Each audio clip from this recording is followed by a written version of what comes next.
High above the forest floor, where a mistake is not corrected but paid for in bone and blood, an orangutan moves as if the world beneath him were fragile. The canopy is not a playground here. It is a load-bearing structure made of living wood, constantly shifting, rotting, growing and breaking. For an animal that can weigh more than a human adult and still chooses to live in trees, every movement is a calculation. Gravity is not an abstract force. It is a permanent threat. An orangutan reaches forward with one arm and does not immediately commit his weight. Fingers curl slowly around a branch. The wrist flexes. The arm tightens. Then he waits. The branch bends, creaks, transmits vibration through muscle and bone. Only after this silent exchange does the body move forward. This is not indecision. This is testing. A structural assessment performed with flesh and nerve instead of instruments. Unlike lighter primates that leap, swing, or bounce through the canopy, orangutans operate under a different set of physical constraints. Their bodies are massive, with long torsos and powerful limbs built for strength rather than speed. A fall from height would not mean a bruised ego. It would mean shattered limbs, internal injuries, or death. Evolution does not forgive repeated falls. So orangutans evolved not to recover from mistakes, but to avoid making them at all. Every branch is treated as suspect. Rotten wood can look solid. Live branches can snap without warning. Orangutans compensate by moving in slow motion, spreading weight across multiple points of contact whenever possible. Rarely is the body supported by a single limb. Hands, feet, elbows, and sometimes even the torso itself press against the structure, distributing load across a wider area. This is not clumsiness, it is redundancy. Controlled descent reveals this strategy most clearly. When an orangutan needs to move downward, he does not drop. He lowers himself incrementally, using friction, limb extension, and controlled bending of branches to absorb force gradually. The body becomes a counterweight system, adjusting angles and tension to reduce impact. Where other primates jump and land, orangutans ease themselves into place like a climber rappelling down a wall. This behavior shapes the entire architecture of their movement. Orangutans prefer routes with dense branch networks rather than open gaps, even if the path is longer. They sacrifice speed for predictability. They memorize safe pathways through the canopy, revisiting the same structural corridors over years. Trees are not just food sources. They are known quantities, trusted supports in a three-dimensional maze where trust must be earned. The hands and feet are central to this system. Orangutans possess long, curved fingers and toes that wrap around branches with extraordinary grip strength. Their joints allow wide ranges of motion, enabling them to hang, brace, and pivot without sudden shifts in load. But grip strength alone is not enough. Sensory feedback from skin and muscle informs every movement. The orangutan feels the branch as much as he holds it, detecting subtle changes in tension that indicate whether it will hold. There is an energy cost to this caution, but it is lower than the cost of injury. Orangutans live in environments where food availability fluctuates wildly. Fruit comes in unpredictable pulses, followed by lean periods where fallback foods dominate. Energy conservation is not optional. By avoiding falls and injuries, orangutans avoid long recovery periods that could mean starvation. Their slow movement is part of an energy budget optimized for survival over decades, not bursts of performance. Predators reinforce this strategy indirectly. Tigers once roamed parts of orangutan range, and clouded leopards still pose a threat, especially to juveniles. Sudden movement draws attention. Noise attracts danger. Slow, controlled motion minimizes disturbance. Leaves rustle softly rather than exploding into sound. Branches bend gradually instead of snapping. The forest does not announce the orangutan's presence. This approach also shapes social behavior. Orangutans are largely solitary, not because they lack social capacity, but because their movement strategy makes close clustering inefficient. Large bodies moving cautiously cannot pack tightly into limited canopy space without increasing risk. Spacing reduces structural stress on trees and lowers the chance of branch failure. Even when individuals encounter one another, interactions are measured and deliberate, mirroring the physical caution that governs movement. Young orangutans learn this system early, and learning is slow. Infants cling to their mothers for years, observing every test, pause, and adjustment. Juveniles experiment cautiously, making small mistakes under low-risk conditions. Those that rush or misjudge pay immediate penalties, reinforcing restraint. This is not instinct alone. It is a learned engineering mindset passed from generation to generation. There is a temptation to compare orangutans to other apes and label them inferior athletes. That comparison is meaningless. Chimpanzees and gibbons are built for speed and agility. Orangutans are built for endurance and longevity. Their strategy prioritizes survival over spectacle. In evolutionary terms, surviving one more year matters more than moving fast today. The wow moment arrives when you realize that orangutans do not trust the forest. They verify it. Every step is earned. Every hold is tested. Where other animals assume the environment will support them, orangutans assume it might fail. This assumption has kept them alive for millions of years in one of the most dangerous places a heavy mammal could choose to live. This mindset extends to nest building. Each night, orangutans construct new sleeping platforms high in the canopy. These nests are not thrown together. Branches are bent, woven, and reinforced to distribute weight evenly. Weak points are avoided. The nest is positioned to minimize sway and reduce exposure to wind. It is a temporary structure, but it is engineered with the same caution that governs movement. Sleep itself becomes part of the safety system. Human climbers understand this intuitively. Those who survive long careers do not rely on strength or daring. They rely on testing holds, maintaining 3 points of contact, and moving deliberately. Orangutans arrived at this philosophy without ropes, harnesses, or metal tools. Their bodies are the tools. Their nervous systems are the safety checks. From a distance, this slow-motion movement can look uneventful. Cameras linger. Nothing dramatic happens. That is the point. The absence of drama is evidence of success. In a vertical world, survival favors those who avoid emergencies rather than those who resolve them well. This reframes how intelligence should be measured. Orangutan intelligence is not flashy. It is predictive. It anticipates failure and designs it out of the system. The forest is treated not as a stage, but as a machine that must be understood before being used. Once you see orangutans this way, the slowness becomes meaningful. Each pause is a calculation.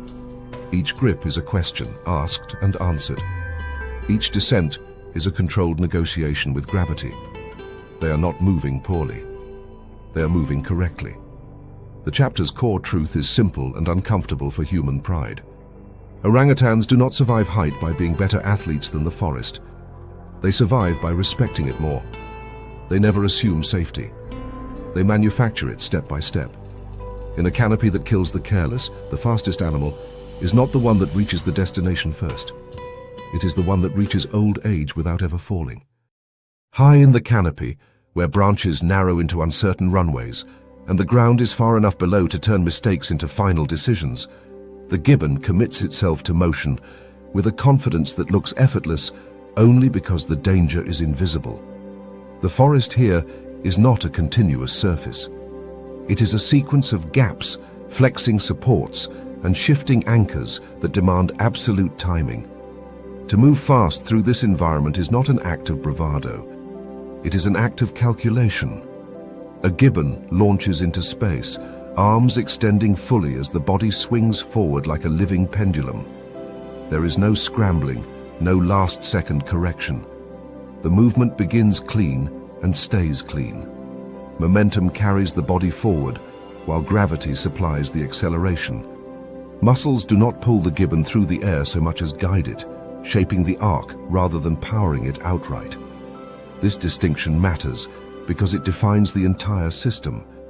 Brachiation at high speed depends on precise timing, not brute strength. The gibbon releases one branch at the exact moment when forward velocity peaks, ensuring that the body enters the next swing already aligned for capture. Release too early and the arc collapses. Release too late and speed is lost. The margin for error is small, but the nervous system has been tuned to operate within it reliably. The shoulder joint is the mechanical heart of this process.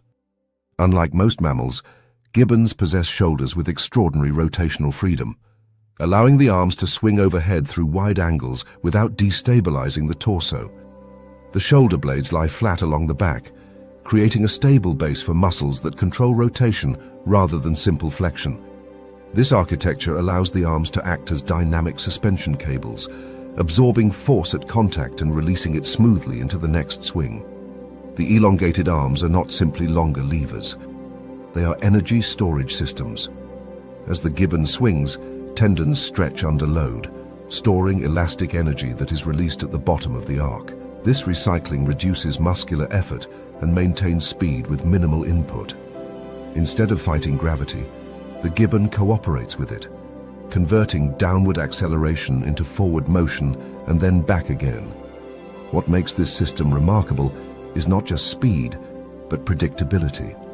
Each swing follows a repeatable pattern that the gibbon can anticipate before it begins. This allows the brain to plan landings in advance rather than react at the last second. Visual information about the target branch is processed early, and the body adjusts subtly mid-swing to ensure alignment. By the time the hand reaches forward, the landing has already been decided. Landing is where the real danger lies.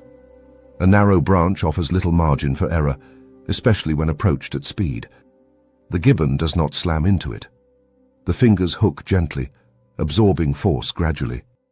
The shoulder rotates to dissipate momentum, while the body continues moving forward just enough to prevent rebound.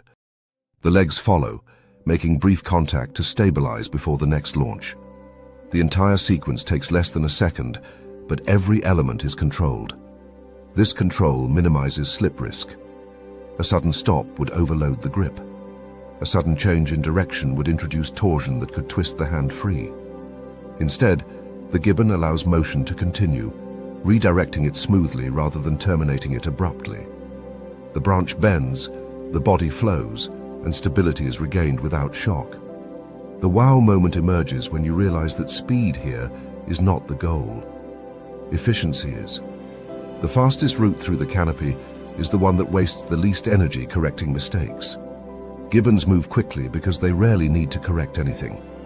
Their physics-based approach reduces slips, reduces strain, and reduces fatigue, allowing sustained movement over long distances without breakdown. Predators struggle to match this system. Large cats can climb, but they cannot maintain high-speed brachiation without exposing themselves to fall risk. Raptors can attack from above, but dense foliage and erratic swing paths limit strike windows. Snakes rely on ambush, but the gibbon's continuous motion and minimal branch contact reduce opportunities. The gibbon's advantage is not raw speed, but dynamic stability. Energy economics explain why this matters. Gibbons live on diets dominated by fruit, a resource that can be scattered widely across the forest. Efficient travel allows them to exploit these patches without excessive energy expenditure. By recycling momentum and minimizing muscular work, gibbons can cover large areas daily while preserving calories for reproduction and maintenance. This efficiency also reduces noise. Controlled landings and smooth swings generate less disturbance than leaping or climbing. Leaves rustle softly rather than exploding into motion. Branches flex instead of snapping. Predators relying on sound cues receive incomplete information. By the time a sound is localized, the gibbon is already gone. Young gibbons are not born with this mastery. Juveniles practice constantly, starting with short swings and cautious landings. Mistakes are common, but early training occurs at low heights and low speeds, where errors are survivable. Over time, the nervous system calibrates timing and force until movement becomes automatic. By adulthood, brachiation is no longer a skill. It is a default state. This learning period highlights how unforgiving the system is. There is no room for improvisation at full speed. Every successful adult gibbon represents thousands of rehearsed movements refined over years. Evolution did not produce reckless athletes. It produced cautious learners who gradually earned the right to move fast. The physics of pendulum motion also explains why gibbons appear so graceful. Smooth arcs are inherently stable. Abrupt changes introduce chaos.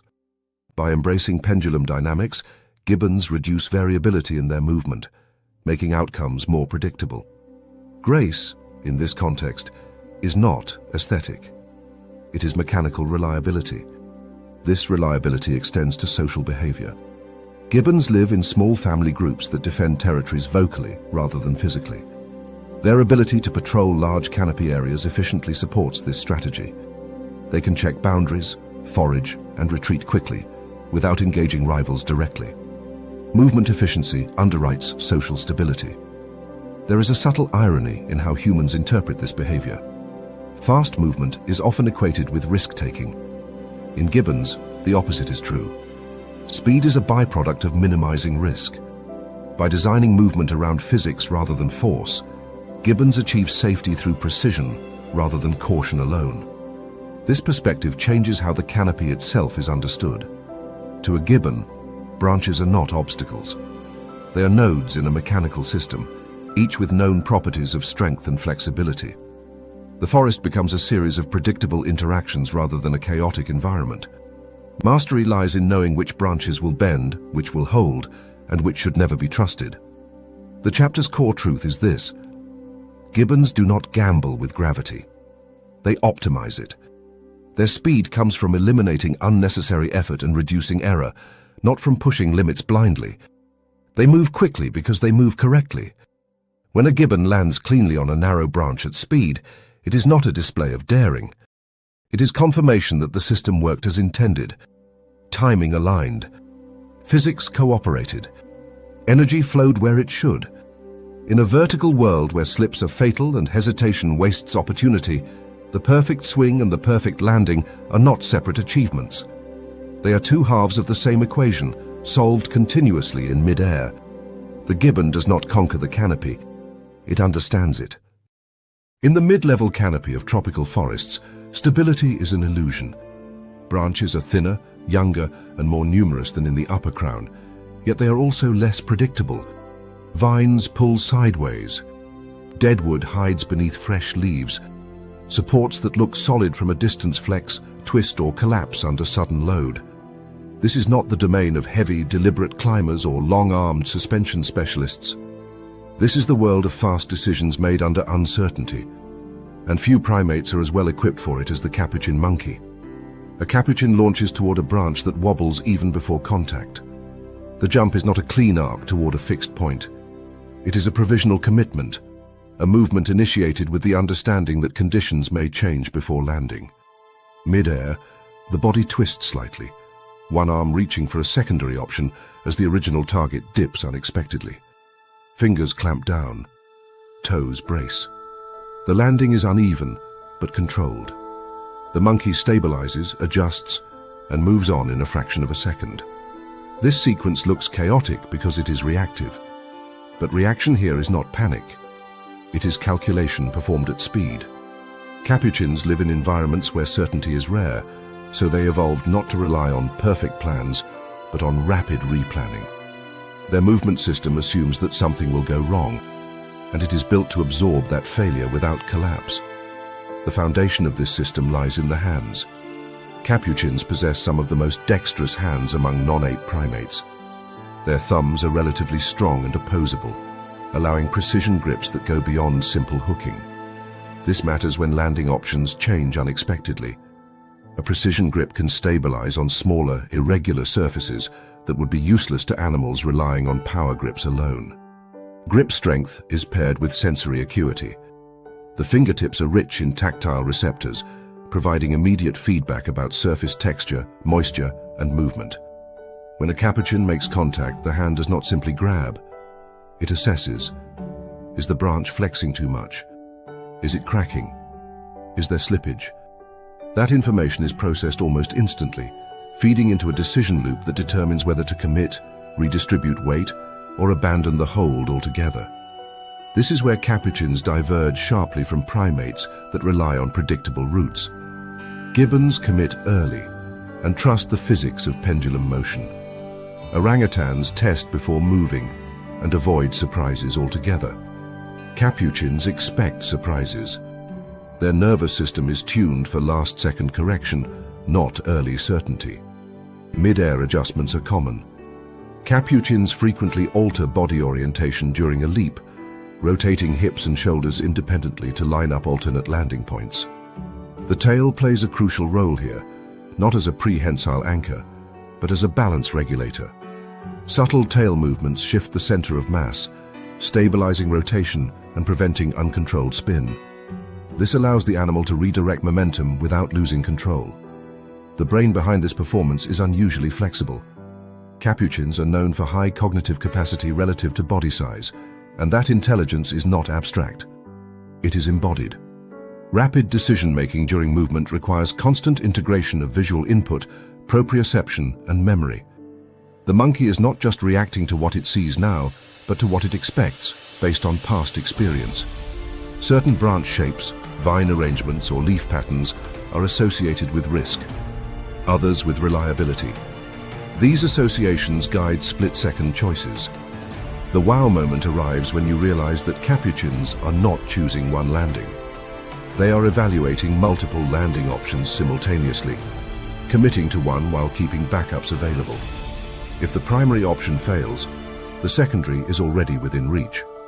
This redundancy mirrors human parkour, where practitioners scan environments for chains of movement rather than single jumps. The difference is that capuchins do this continuously, without conscious deliberation. This strategy minimizes catastrophic failure. A fall is always possible, but complete loss of control is rare. When a branch breaks or slips, the capuchin often transitions immediately into another movement, converting what could have been a fall into a controlled drop or swing. This ability to turn errors into transitions is what allows them to move quickly through unstable zones without constant injury. Predators amplify the importance of this system. Raptors, snakes, and arboreal carnivores exploit hesitation. A monkey that freezes to reassess risks becomes a target. Capuchins avoid this trap by keeping movement continuous. Even when correcting mid-air, the flow does not stop. The body is always doing something purposeful, reducing vulnerability during moments of uncertainty. Energy economics support this approach. Capuchins forage for foods that require manipulation, including insects, nuts, and hard-shelled items. They need strong hands and flexible movement to exploit these resources. The same anatomical traits that allow tool use and object handling also support complex locomotion. There is no separation between feeding intelligence and movement intelligence. Both are expressions of the same adaptive toolkit. Social behavior reinforces these skills.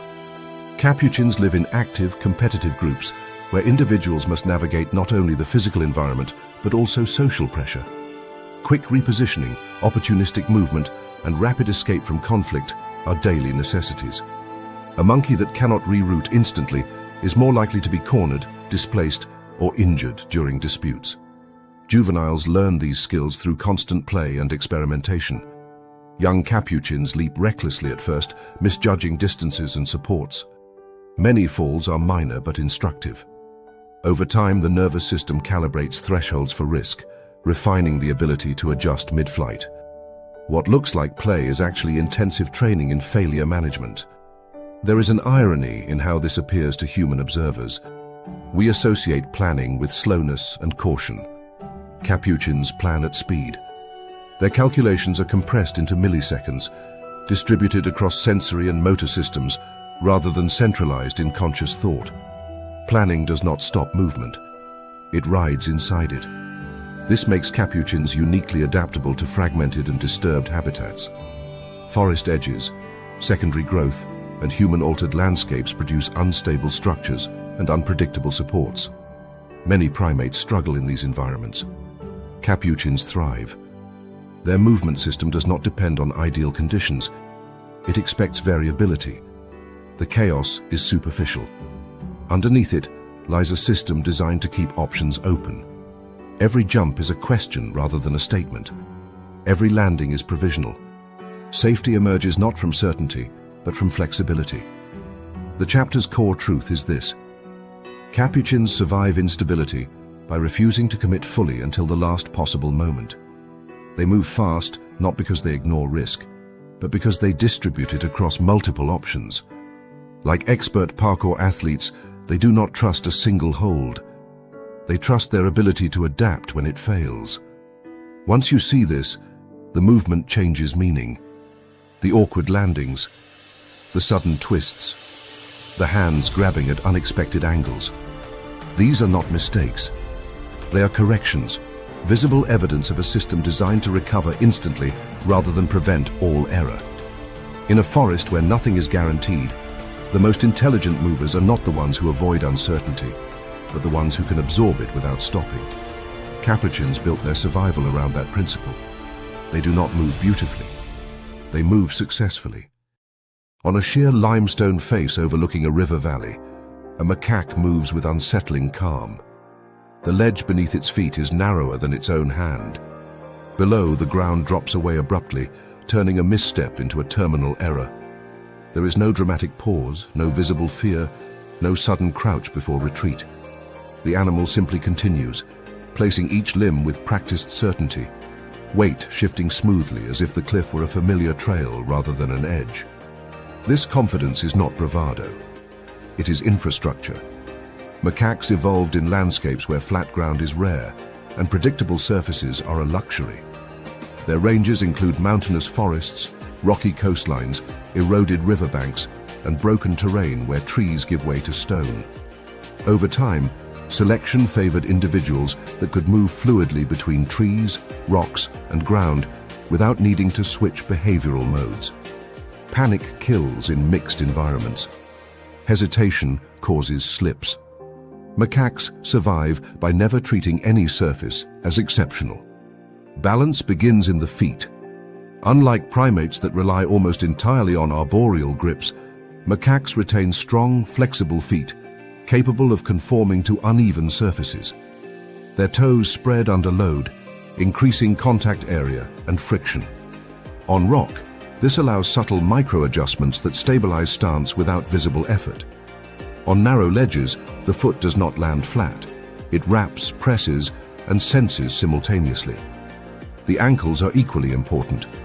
Macaque ankles allow controlled rotation and flexion, enabling the foot to remain planted even when the leg angle changes. This prevents sudden torque from destabilizing the body. Where a more rigid joint would force a full reposition, macaques absorb imbalance locally, correcting errors before they propagate upward into a fall. Limb coordination completes the system. Macaques rarely move only one limb at a time on dangerous terrain.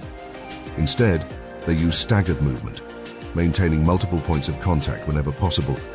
A hand braces before a foot moves. A tail shifts position to counterbalance weight transfer. The body remains in constant dialogue with gravity, responding rather than resisting. This is where their terrestrial heritage matters. Unlike primates that abandoned ground travel early, macaques retain strong hind limbs and efficient walking mechanics. Their center of mass is lower and more stable during biped-like moments, such as descending steep slopes or navigating stairs and walls. This low center of gravity reduces tipping risk, especially when moving quickly downhill. Speed is another misunderstood element.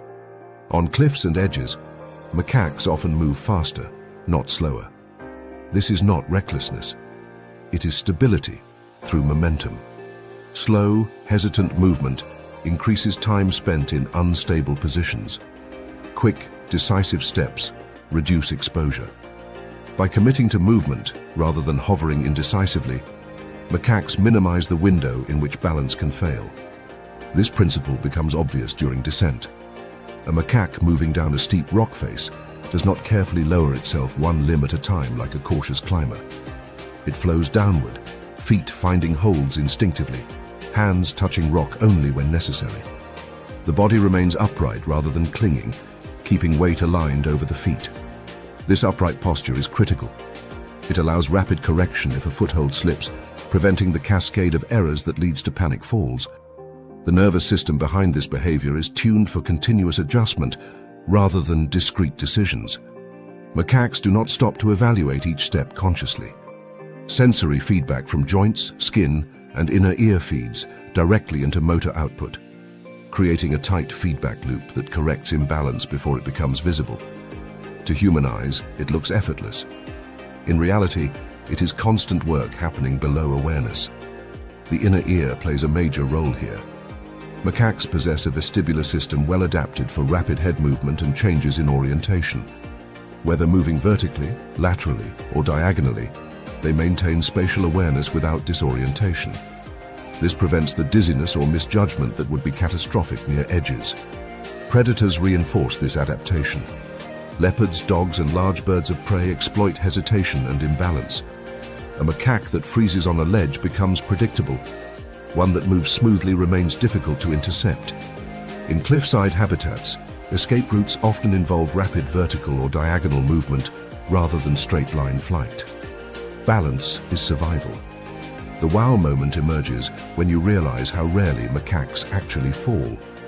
Despite living in some of the most precarious environments available to primates, serious falls are uncommon. This is not luck. It is design. Their bodies assume instability as the default condition and respond accordingly. This design explains their extraordinary success in human-altered landscapes. Temple walls, rooftops, bridges, railings, staircases, power lines, and unfinished buildings mimic the broken geometry of cliffs and rocks. To many animals, these are lethal traps. To macaques, they are familiar terrain. The same balance systems that handle escarpments handle concrete. This adaptability is why macaques thrive where other primates fail. They do not require continuous canopy or predictable branches. They exploit edges, transitions, and vertical complexity. They move where trees meet rock, where forest meets city, where safety is conditional rather than guaranteed. Social behavior reinforces this physical confidence. In large groups, individuals frequently move past one another on narrow paths without collision. This requires precise spatial awareness and trust in balance. Juveniles practice constantly, chasing, dodging, and navigating tight spaces under supervision.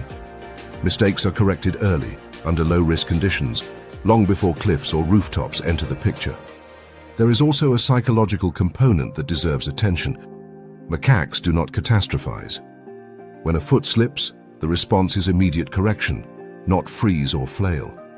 Panic responses are minimized. This emotional regulation is as important as physical balance. Animals that overreact to imbalance are more likely to worsen it. Ironically, this calm competence is why macaques are often underestimated. Their movement lacks the spectacle of long swings or dramatic leaps. There is no obvious display of athleticism. But beneath the surface lies a system optimized for environments where spectacle would be fatal. Evolution did not build macaques to dominate a single niche. It built them to survive where niches collide. Trees end. Rocks begin. Ground drops away. Structures crumble. In these places, specialization becomes vulnerability. Generalized balance becomes power. The chapter's core truth is this: macaques do not conquer dangerous terrain by avoiding it or moving cautiously. They conquer it by treating it as normal. Their bodies expect instability and are prepared for it. Panic falls happen when expectation and reality diverge. For macaques, they rarely do. Once you understand this, their behavior changes meaning. The casual walk along a wall, the quick descent down a cliff, the effortless hop between ledges. These are not stunts. They are daily routines executed by animals built for edges. In a world increasingly defined by broken landscapes and artificial cliffs, macaques are not out of place. They are exactly where their evolution prepared them to be, moving confidently where others hesitate, balancing where others fall, and surviving where safety is never guaranteed. In the upper and middle canopy of tropical forests, there exists a hidden layer of movement that most animals never touch. It is not defined by thick limbs or solid platforms, but by fragility. Young branches, terminal twigs, leaf-heavy extensions that bend, sway, and recoil under even modest weight. For most primates, these zones are dead ends. Step too far out and the structure fails. Gravity takes over. The forest punishes curiosity. For squirrel monkeys, this fragile layer is not forbidden. It is a highway. A squirrel monkey explodes forward across the canopy, feet barely pausing on supports that flex dramatically under contact. Branches whip downward and rebound as the animal launches again, transferring momentum rather than absorbing it. The movement looks reckless until you notice what never happens. The branches do not break. The animal does not hesitate. The canopy behaves like a sprung surface rather than a brittle one. This is not luck. It is mass management. Squirrel monkeys are among the lightest-bodied primates relative to their speed. Their small size radically alters the mechanical relationship between body and branch. Where heavier animals must test supports cautiously, squirrel monkeys assume flexibility rather than failure. Thin branches that would snap under the weight of a capuchin or macaque simply bend under a squirrel monkey, storing elastic energy that can be released into the next leap. This turns the canopy into a trampoline network. Each branch becomes both a landing and a launch point, compressing under load and returning energy upward. The squirrel monkey does not fight this movement. It synchronizes with it. Landings are brief, timed to coincide with maximum branch deflection. Push-off occurs as the branch rebounds, adding free acceleration to the leap. The wow moment lands when you realize that the squirrel monkey's survival strategy is not to avoid weak structures, but to depend on them. Fragility becomes safety. The lighter the branch, the fewer predators can follow. Heavier primates and carnivores are excluded not by speed, but by structural limits. The squirrel monkey escapes not by outrunning danger, but by stepping onto surfaces danger cannot use. This strategy shapes everything about their behavior. Movement is rapid, continuous, and erratic, not because they are panicked, but because stopping is unnecessary. There is no need to test branches that are functionally incapable of breaking under their mass. Instead of caution, squirrel monkeys invest in flow. Momentum becomes the stabilizing force, keeping the body aligned and reducing time spent in any single vulnerable position. Their limbs reflect this specialization. Legs are powerful relative to body size, optimized for explosive takeoff rather than sustained support. Arms are shorter than those of suspension specialists, but agile enough to correct trajectory mid-leap. Hands and feet grip briefly rather than cling, minimizing contact time. The body is designed to touch and go, not to settle. The tail plays a critical role, not as a prehensile anchor, but as a dynamic stabilizer. Rapid tail movements shift the center of mass mid-air, allowing precise control over rotation and landing angle. When leaping onto a branch that is already moving, this control prevents over-rotation and slip. The squirrel monkey does not need to stop to regain balance. Balance is achieved in motion. Predators find this environment deeply hostile. Raptors depend on predictable flight paths and clear strike angles. The squirrel monkey's erratic movement through dense, flexible foliage breaks both. Snakes rely on ambush, but ambush points on thin branches are unreliable under sudden load. Large cats cannot pursue into this zone without risking falls or broken supports. The squirrel monkey's lightness becomes a shield, turning the most unstable parts of the canopy into refuges. Energy economics reinforce this system. Squirrel monkeys feed heavily on insects and small fruits, resources that are widely dispersed and often located on terminal branches. Accessing these food sources efficiently requires reaching the canopy's periphery repeatedly. Lightness allows them to exploit these zones without costly detours or hesitation. Over a day, this translates into higher intake with lower travel cost. Social behavior amplifies the advantage. Squirrel monkeys move in large, fast-moving troops that sweep through canopy layers like waves. When threatened, the group does not cluster defensively. It fans outward, exploding into fragile pathways that predators cannot penetrate. Confusion and dispersion replace confrontation. Within seconds, the forest is filled with movement too light and too fast to track. Juveniles learn this system early. Young squirrel monkeys leap recklessly at first, misjudging distances and timing. But because their mass is so low, mistakes are rarely fatal. Branches bend rather than snap. Falls are short and cushioned by foliage. This forgiving environment allows rapid skill acquisition. Over time, movement becomes precise without ever becoming cautious. There is an irony here that human observers often miss. Squirrel monkeys look like they are flirting with disaster constantly. In reality, they operate well within safe mechanical limits. The danger is an illusion created by our own body scale. What would be lethal for a heavier animal is merely dynamic for them. This illusion extends to the idea of panic. Squirrel monkeys are often described as nervous or jittery, but panic implies loss of control. What they display is continuous readiness.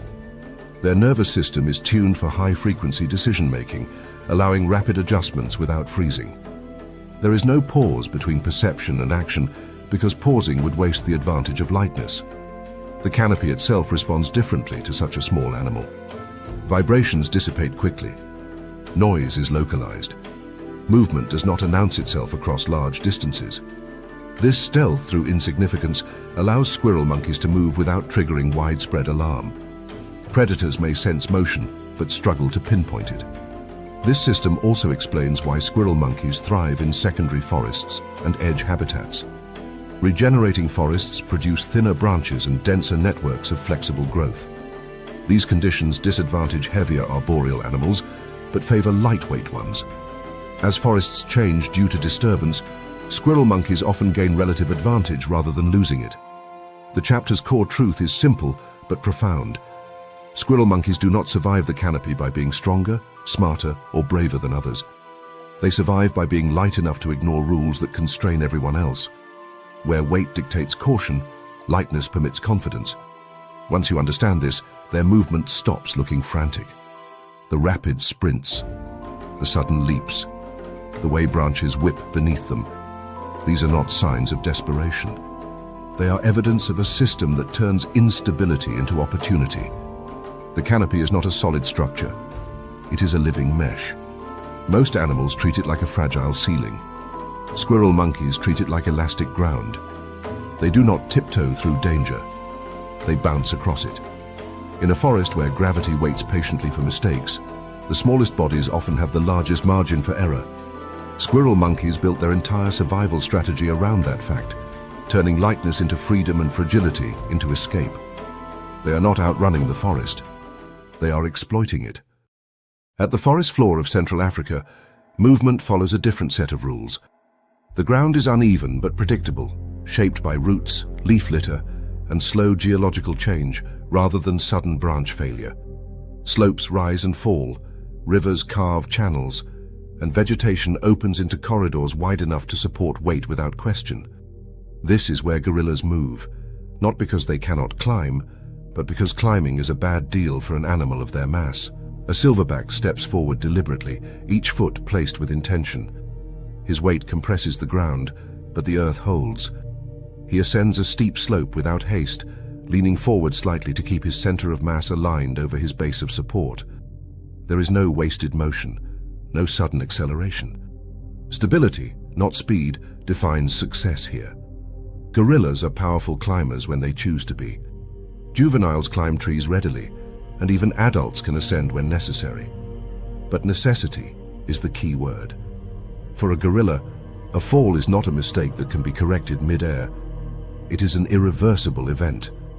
Bone density, muscle mass, and sheer body weight turn gravity into an unforgiving judge.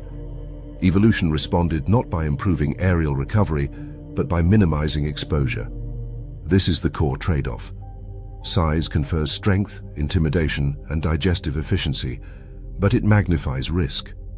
The canopy, with its hidden rot and variable load-bearing capacity, is an environment optimized for lighter bodies. Every kilogram added increases the chance that a branch fails without warning. Gorillas did not lose the ability to climb. They lost the need to gamble. Instead, they evolved a locomotor strategy centered on controlled ground travel. Their knuckle-walking posture lowers the center of gravity, distributing weight across both hands and feet. This creates a wide, stable base that resists tipping, especially on uneven terrain. The wrists are reinforced to handle compressive forces, while the shoulders and hips remain flexible enough to adjust balance dynamically. This posture also allows rapid transition between movement and defense. A gorilla can shift from walking to charging without reorienting its body, a critical advantage when threats appear suddenly. But even charges are measured. Gorillas rarely pursue blindly. They display, advance, and stop. The goal is not contact, but correction of behavior. Risk is always weighed. Steep slopes reveal this philosophy most clearly. Where smaller primates might scramble or leap, Gorillas choose zigzag paths that reduce incline and maintain traction. Feet are placed flat whenever possible, toes gripping soil and roots. Hands probe ahead, testing stability before weight transfer. The movement resembles mountaineering more than running. Again, this is not slowness. It is damage prevention. Crossing obstacles follows the same logic. Fallen logs, streams, and gaps are approached cautiously. A gorilla may pause to assess, then choose a longer route rather than risk a short, unstable crossing. Energy expenditure is less costly than injury. This calculus governs daily decisions in a body that cannot afford missteps. Predators reinforce this strategy indirectly. Leopards are capable of killing young gorillas, but adult gorillas are rarely targeted. Not because they are unbeatable, but because they are predictably stable. Predators rely on surprise and imbalance. A gorilla that maintains footing, posture, and group cohesion denies predators those openings. Avoiding precarious terrain reduces ambush opportunities before they arise. Group movement amplifies safety. Gorillas travel in cohesive units, with the silverback often positioning himself strategically relative to terrain and threat direction.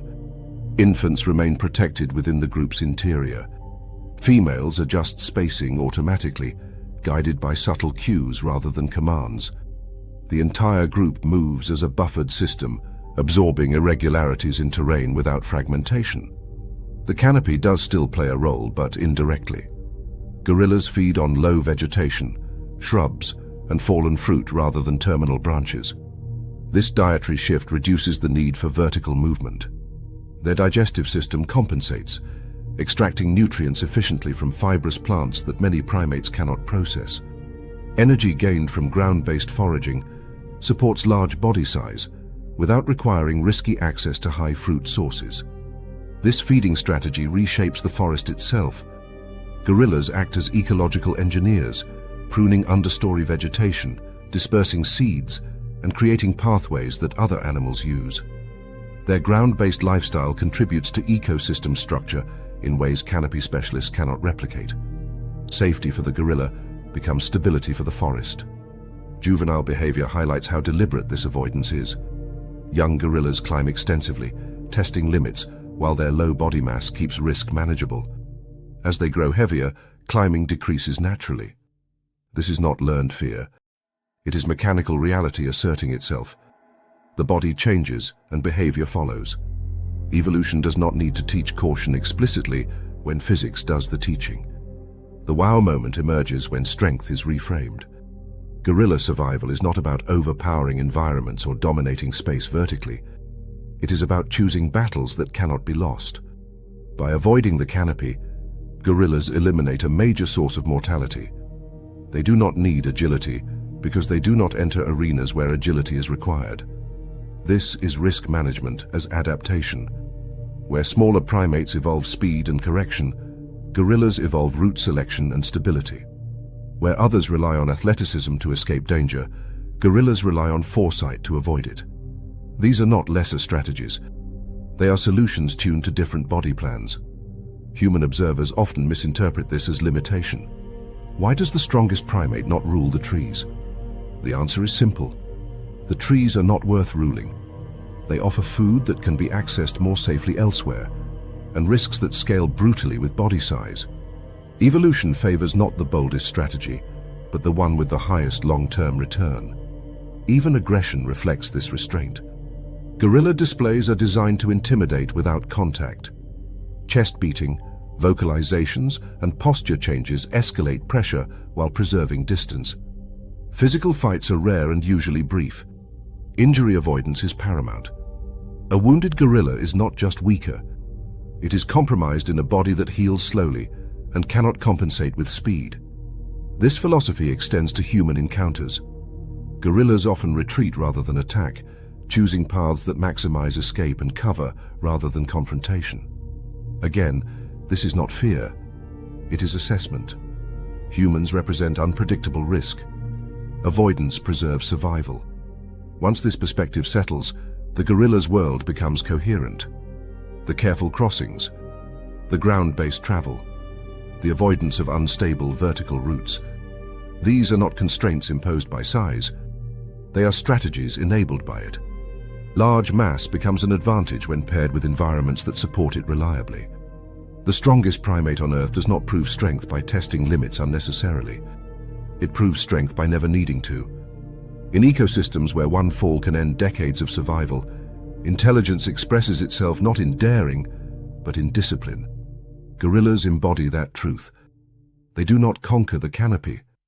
They bypass it. And in doing so, they demonstrate that evolution does not reward bravado. It rewards those who make it home every day. Risk management is not caution. It is strategy. And for giants, strategy is survival.